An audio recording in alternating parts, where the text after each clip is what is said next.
তো আজকে আমরা দেখব কিভাবে আমরা এসএমএস বম্বিং টুল বানাতে পারি। তো এসএমএস বম্বিং টুল বানানোর আগে আগে আপনাদের কয়েকটা জিনিস সম্পর্কে ক্লিয়ার হতে হবে। এর মধ্যে প্রথম যেটা আর সবচেয়ে ইম্পর্টেন্ট হচ্ছে রিকোয়েস্ট, ওয়েবসাইটের রিকোয়েস্ট। তো ওয়েবসাইটের রিকোয়েস্ট জিনিসটা কি? মনে করেন আমি যদি কোনো একটা ওয়েবসাইটে যাই, তাহলে ওই ওয়েবসাইটে ওটাকে একটা রিকোয়েস্ট বলে এবং ওই ওয়েবসাইটে একটা রিকোয়েস্ট সার্ভারে পাঠায় এবং সার্ভার আমার রিকোয়েস্ট অনুযায়ী আমাকে একটা রেসপন্স করে এবং আমরা একটা ওয়েবসাইট দেখতে পাই। আমি যদি প্র্যাকটিক্যালি দেখি, ধরুন আমি এখানে গেলাম প্রথম আলো ডট কম, এই যে এটা একটা রিকোয়েস্ট।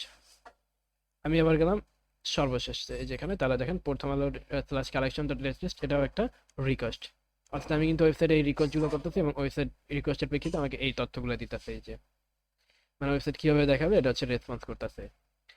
আচ্ছা, এখন যদি আমি লগ ইনে ক্লিক করি, এখানে হয়তো আমার ইমেল পাসওয়ার্ড দিয়ে আবার লগ ইন করতে হবে, এটাও একটা রিকোয়েস্ট। তবে এই দুইটা রিকোয়েস্টের মধ্যে একটা পার্থক্য আছে। যেমন শুরুতে আমি যে রিকোয়েস্ট করছি, যে প্রথম ডকুমেন্ট কালেকশন লেটেস্ট, এখানে কিন্তু আমি কোনো পেলোড পাঠাইতেছি না, শুধুমাত্র রিকোয়েস্ট করতেছি। এই ধরনের রিকোয়েস্টে বলা হলো গেট রিকোয়েস্ট। কিন্তু আমি যদি লগ ইন করি, এখানে আমার ইমেল এবং পাসওয়ার্ড, তারপর লগ ইনে ক্লিক করতে হবে। অর্থাৎ আমি রিকোয়েস্টের সাথে সাথে দুইটা পেলোডও কিন্তু পাঠাইতেছি সার্ভারে, অর্থাৎ রিকোয়েস্টের সাথে পেলোড সংযুক্ত আছে। তো এরকম থাকলে এটাকে বলা হচ্ছে পোস্ট রিকোয়েস্ট। আমরা যদি এটা নিয়ে আরো বিস্তারিত জানতে চাই, আমরা গুগলে সার্চ করতে পারি গেট অ্যান্ড পোস্ট মেথড। আপনারা অনেক এর জন্য পাবেন visible and post method value not, আচ্ছা কি লেখছে, ইন গেট মেথড ভ্যালু আর ভিজিবল ইন ইউআরএল। গেস্ট মেথডের মধ্যে আপনার ইউআরএল এর মধ্যেই সম্পূর্ণ ভ্যালুটা থাকবে, আর post method value are not visible to URL. Post মেথডের মধ্যে ইউআরএল এর মধ্যে ভ্যালুটা থাকবে না, এটা আলাদা সেন্ড করতে হবে। তো আমরা যদি এটা এক্সাম্পল দেখি, গেট গেট আর পোস্ট মেথড, এই যে যেমন যে ক্লায়েন্ট ক্লায়েন্ট মানে আমি নিজে একটা রিকোয়েস্ট করছি, যেটা গেট মেথডের মাধ্যমে সরাসরি সার্ভারে গেছে। আর এখানে ডাটাটা কিন্তু এই দেখেন ইয়ের সাথেই আছে, ইউআরএল এর সাথেই আছে। কিন্তু পোস্ট মেথডে আমি কিন্তু পেলোডটা আলাদা একটা বক্সের মধ্যে তারপরে সার্ভারে পাঠাই। আচ্ছা, আমরা চাইলে কিন্তু এই জিনিসটা দেখতে পারি যে গেট মেথড আর পোস্ট মেথড কিভাবে কাজ করে। আচ্ছা, আমি চলে গেলাম, এটা প্র্যাকটিক্যালি আমরা দেখি, শিখো। আচ্ছা, এই ওয়েবসাইটে যাই, শিখো.com। এটা একটা গেট রিকোয়েস্ট, আমরা জানি, লগ ইন।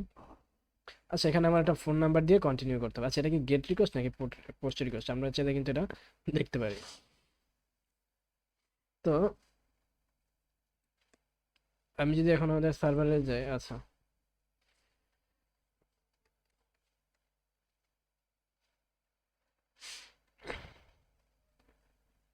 আচ্ছা এখানে আমি একটা নাম্বার দিই, যে 017, একটা দুইটা তিনটা চারটা পাঁচটা ছয়টা সাতটা আটটা নয়টা দশটা এগারোটা, এগারোটা হয়ে গেছে। আচ্ছা, আমি যদি এখন অলরেডি এটা আমার বার সুইটে যাই, দেখেন এখানে অলরেডি কতগুলো রিকোয়েস্ট হয়ে গেছে, অলরেডি কতগুলো, 86টা। আচ্ছা, তার মানে 86-র পরের রিকোয়েস্ট ছিল এটা, আমি এগিয়ে গেলাম, দিলাম ওটিপি সেন্ড। এখন 86-র পরে যদি আমি দেখি 87 নম্বরে, এই যে 88 নম্বরে দেখেন একটা পোস্ট রিকোয়েস্ট গেছে, এটা api.শিখো.com, আর এটা কি ইউজার চেক। এবং এই যে 90 নাম্বারটা আপনারা যদি একটু খেয়াল করেন, 90 নাম্বার রিকোয়েস্টটা api.send। আচ্ছা, এই যে 91টা হলো আমাদের কাঙ্ক্ষিত এপিআই। এই যে দেখেন, এই যে সেন্ড এসএমএস, তার মানে এটা সেন্ড এসএমএস। এখানে কি করতেছে, প্রথমত এই যে এখানে হোস্ট হোস্ট হচ্ছে api.শিখো.com এবং এটার এক্সটেনশন হলো auth.vito.send এসএমএস। অর্থাৎ এতটুকু আমরা বলতে পারি হলো গিয়ে আমাদের এপিআই, মানে এপিআইটা কি www.htp, আচ্ছা তারপরে api.শিখো.com, তারপরে স্ল্যাশ দিয়ে অথ বি টু সেন্ড এসএমএস।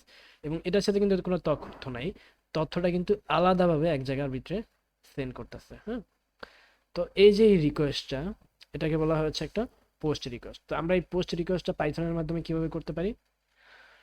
তো এই জন্য আমাদের, আমি এই রিকোয়েস্টটা করছি মেবি শিখো.com, এই যে শিখর, আমার প্রথমে করতে হবে ইম্পোর্ট রিকোয়েস্ট, আমাদের রিকোয়েস্টটা মডিউলটা ইম্পোর্ট করতে হবে।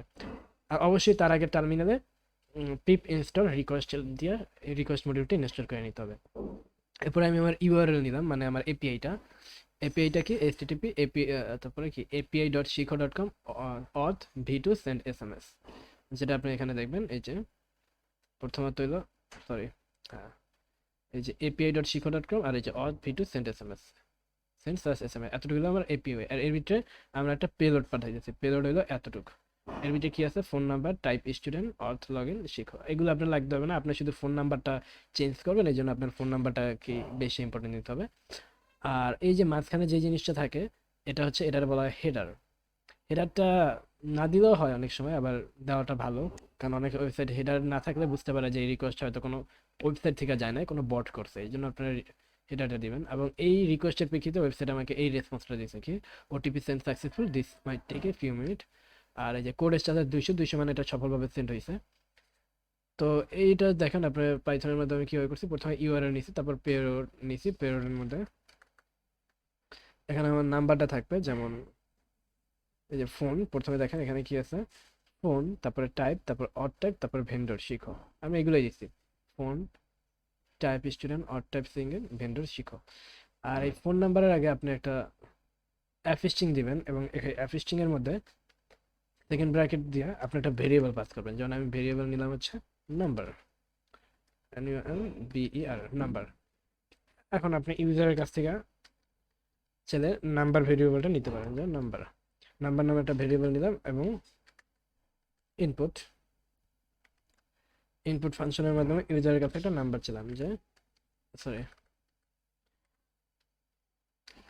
Enter your number. তো ইউজার যখন কোনো নাম্বার দিবে, ওইটা এই নাম্বার ভেরিয়েবলের মধ্যে সেভ হবে, এবং এই নাম্বার ভেরিয়েবলটা কি করবে, এটাকে আছে পেলোডের মধ্যে যে এইখানে বসাই দিবে, তাহলে কিন্তু আমাদের কমপ্লিট। আচ্ছা, আমরা ছেলে প্রিন্ট জেসন, এবং জেসনের আগে এখানে আমরা করি প্রিন্ট, আমরা ইউআর কি বলে এটা, পেলোডটারও প্রিন্ট করি, যেন আমরা দেখতে পারি। আচ্ছা, আমরা যদি আমরা কোডটা রান করি, ইন্টারিয়র নাম্বার 0888812345678910111। এই যে ফোন নাম্বার দেখছেন, প্রথমে টাইপ স্টুডেন্ট, অড টাইপ ভিন্ডার, এত আর কি, এই যে ওটিপি সেন্ড টু এত ডিসমেটিক। আচ্ছা, প্রথমত আমাদের পেলোডটা প্রিন্ট হলো, আর দ্বিতীয়ত হলো আমাদের রেসপন্সটা এখানে প্রিন্ট হলো, আর এটা হলো code status.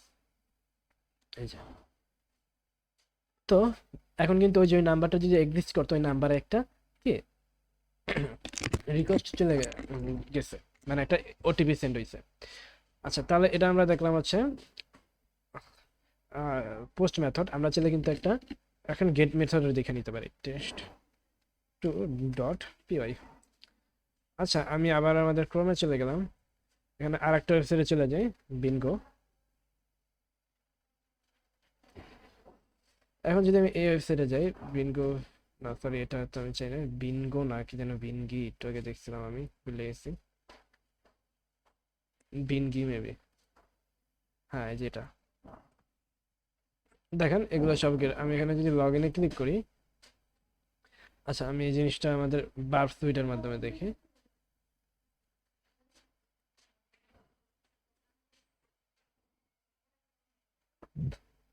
Continue with phone number, এখানে আমি একটা ফোন নাম্বার 017 3টা 4টা 5টা 6টা 7টা 8টা। আচ্ছা, 8টা হয়ে গেল, সরি 8টা তো না, 11টা দিতে হবে, 1 2 3 4 5 6 7 8 9 10 11। আচ্ছা, অলরেডি আমাদের কয়টা রিকোয়েস্ট হয়েছে আমরা একটু দেখি। ওকে, 174টা রিকোয়েস্ট হয়েছে, তার মানে আমি 174-এর পরের রিকোয়েস্টগুলো চেক করতে পারবো। কন্টিনিউ। আচ্ছা, আমাদের চলে গেছে, তাহলে 174, 174-এর পর আছে হলো 75 ওয়েব ডট এপিআই। আচ্ছা, এই যে এখানে যদি দেখেন, এই যে এটা কিন্তু, এই যে ওটিপিটা সেন্ড হয়েছে কিভাবে, এই যে এপিআই, এই যে এখানে দেখেন, এই যে আমাদের এই হলো web dot API dot bring batch, এবং এখানে কিন্তু এই যে এপিআই ডট বিটি সেন্ড, তারপরে যে নাম্বারটা কিন্তু এখানেই সেন্ড হয়েছে, মানে এখানে কিন্তু আলাদা দেখেন কোনো পেলোড নাই, শুধুমাত্র ইউআরএলটা আছে, আর কি আছে, হেডারটা আছে, আর নাম্বারটা কিন্তু আমাদের ওটিপির শেষেই হয়েছে, অর্থাৎ এখানে আলাদা কোনো আমি পেলোড ইউজ করি নাই। আর এই যে আমার রেসপন্স হলো ওটিপি সেন্ড সাকসেসফুলি। তো এইটাকে বলা হলো গিয়া গেট রিকোয়েস্ট। দেখেন এই যেখানে দেখাই আছে মেথড হলো গেট মেথড। তো আশা করি আপনারা গেট মেথড এবং পোস্ট মেথড বুঝতে পারছেন, যে গেট মেথডের আচ্ছা, আমি গেট মেথডের মাধ্যমে যদি আপনাদের একটা কোড করে, আচ্ছা এটা এটা এই গেট মেথডটা মানে আপনারা এই রিকোয়েস্টটা কিভাবে পাইথনের মাধ্যমে করতে পারেন, মানে পাইথনের মাধ্যমে কোনো একটা সার্ভারে এই রিকোয়েস্টটা করবেন, এটা আমি অলরেডি করে রাখছি। আমি আপনাদের দেখাই, এপিআই ডট, এই যে ব্রিং প্রথমে, আচ্ছা আমি এটা আরেক জায়গায় নিয়ে নিই। প্রথমে আমি অবশ্যই আমার প্রথমে ইম্পোর্ট করে নিতে হবে কি রিকোয়েস্ট মডিউলটা প্রথমে। এরপরে দেখেন এই যে আমার ইউআরএল আছে এবং হেডারটা আছে এবং সবশেষে রেসপন্স। এটা দেখেন এই যে রিকোয়েস্ট ডট গেট, কিন্তু আমরা যখন আগেরটা করছিলাম এখানে কি ছিল রিকোয়েস্ট ডট পোস্ট, এবং এখানে কিন্তু একটা পেলোড পাঠাইছিল, কিন্তু এখানে কোনো পেলোডের আমার প্রয়োজন নেই, শুধু ইউআরএল আর হেডারটা পাঠিয়ে নিয়েছে। আর ইউআরএল শেষে হচ্ছে নাম্বারটা। তো আপনারা চাইলে এই নাম্বারটা কিন্তু একটা এফ স্ট্রিং এর মধ্যেও দিতে পারেন। আর এটা ডবল কোটেশন ইউজ করলাম এবং এই যে 088, এই যে এই থেকে এই পর্যন্ত এই জায়গাটার ভিতরে আমি একটা ছিল পেলোড, এখানে আমি একটা সেকেন্ড ব্র্যাকেট ইউজ করলাম। এখানে আমি একটা ভেরিয়েবল পাস করি নাম্বার, আর এখানে আমি একটা এফ স্ট্রিং দিয়ে দিই। তাহলে কি, আচ্ছা আমি ইউজারের কাছ থেকে একটা নাম্বার নিই, নাম্বার নামে একটা ভেরিয়েবল নিলাম এবং এখানে ইনপুট ফাংশনের মাধ্যমে এন্টার ইওর না এন্টার টার্গেট নাম্বার। তো ইউজার যখন নাম্বারটা দিবে তখন ওই নাম্বারটা এই যে এই ইউআরএল ভেরিয়েবল এখানে অ্যাড হবে এবং সবশেষে রেসপন্স ডট গেট, যেহেতু এটা একটা গেট রিকোয়েস্ট, এই যে ইউআরএল আর হেডার দিয়ে এখানে একটা গেট রিকোয়েস্ট করবো। আচ্ছা আমরা এখানে একটা রিকোয়েস্ট করেই দেখি। এটার নাম্বার 017, তারপর 3টা 4টা 5টা 6টা 7টা 8টা 9টা 10টা 11টা। Okay, is success true, OTP send successfully, অর্থাৎ ওটিপি নাম্বার চলে গেছে, অর্থাৎ আমরা রেসপন্সটা কিন্তু দেখতে পারতেছি। তো আশা করি আপনারা গেট রিকোয়েস্ট এবং পোস্ট রিকোয়েস্ট এবং পাইথনের মাধ্যমে কিভাবে একটা গেট রিকোয়েস্ট করা যায় এবং একটা পোস্ট রিকোয়েস্ট করা হয় এই জিনিসটা বুঝতে পারছেন। তো আজকে অলরেডি ভিডিওটা অনেক বড় হয়ে গেছে, আমি আর বড় করতে চাই না। তো এই ভিডিওটা আসলে ধাপে ধাপে হবে, যেহেতু এটা একটা বড় কাজ আমাদের বুঝতে হবে, কারণ আমি জাস্ট একটা কোড লিখে দিলেই তো হবে না, আপনাদের প্রত্যেক লাইন বাই লাইন বুঝতে হবে, যেন পরবর্তীতে আপনারা নিজেরাই একটা অন্য কিছু তৈরি করতে পারেন বা আরো ভালো কিছু বানাইতে পারেন। তো আজকে এই পর্যন্ত থাক, আর একটা টপিকে পরে কথা বলি।